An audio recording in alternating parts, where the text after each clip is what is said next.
Hi, magandang araw po sa inyo lahat. This is Kiko Javier. Yes, I'm speaking to you live dito po sa SM Cebu. Alright, it's a Monday morning. Guys, believe me, it's a blessing, it's a privilege, and it's really a great joy to be able to just go around, shop, do your groceries on a Monday morning while everybody else is probably busy rushing in their offices, no? So ito po yung isa sa mga benepisyo ng pagiging Supreme Wealth Alliance member, wherein you can actually enjoy life, no? Even on a very busy Monday, no? Just relaxing. Why?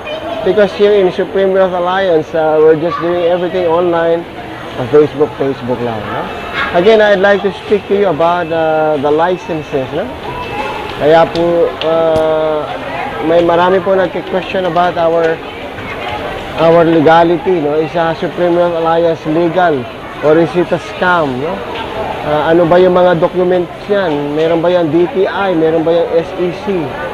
Alright, so finally I'd like to speak to you about it. And yes, first we are on pre-launch, no?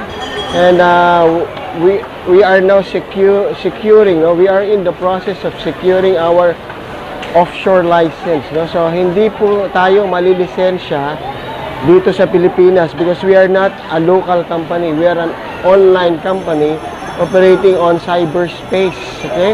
Sa cyberspace pang operation natin. We are not occupying any space in the Philippines para kailangan po natin ng DTI or SEC, no? So hindi lang po tayo sa Pilipinas, no? Katulad po ng mga establishments na nakikita nyo rito. Okay, any establishments that you see when you go around, physically they need to secure a mayor's permit or any license because they occupy a space in that country, no? So ang space po na inoccupy natin sa ere, no? Nasa labas po tayo ng Pilipinas, nandun po tayo sa cyberspace. So we need to get a license from the authorities na ganun din po ang klase ng mga businesses nasa cyberspace.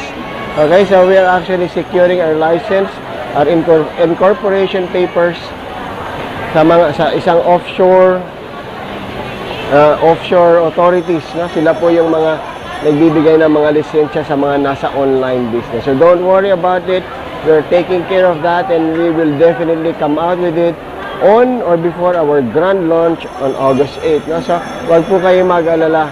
This is a legal and a legitimate company. Pero nauna lang po tayo mag-operate. That's why we are on pre-launch. Again, if you feel like you are disturbed, if you feel like parang malabo, hindi mo gusto yung ganong klaseng agreement, wala pang license, nag-ooperate na. So please, give yourself a favor. Don't join now. Okay?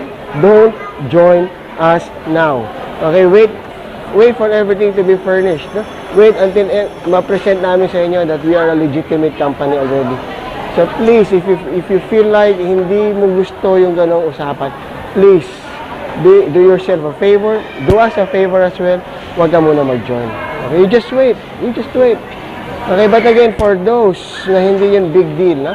For the people po na hindi big deal sa inyo yung ganon, and you are willing to take the risk, na? You can continue what you're doing. Ganito lang naman po mangyayari. If you join us, within 24 hours that we have confirmed your payment, we will give you your products. Okay, that's a guarantee. And if you can ask around kung mayroong problema na na-encounter na ganon. Okay, just feel for yourself. No? First, you give us your money, we give you your products. Then, if you start earning because you have shared this opportunity to friends, you withdraw your commission, we give you your money. No? So, yun po muna ang arrangement natin. Very important arrangement. Even without the licenses, you join, we give you your product. You earn, we give you your money. Yun ang bantayan natin yung dalawang points na yun. Okay? If we mess up doon sa dalawang points na yun, then we have a problem. This company has a problem. Okay? So yun po. So, just to clarify everything, we are in the process. Nangyayari po ngayon, ano?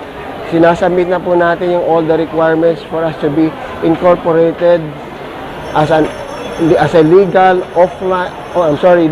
online company operating in cyberspace. Okay, maraming salamat po. This is Coach Kiko. God bless everybody.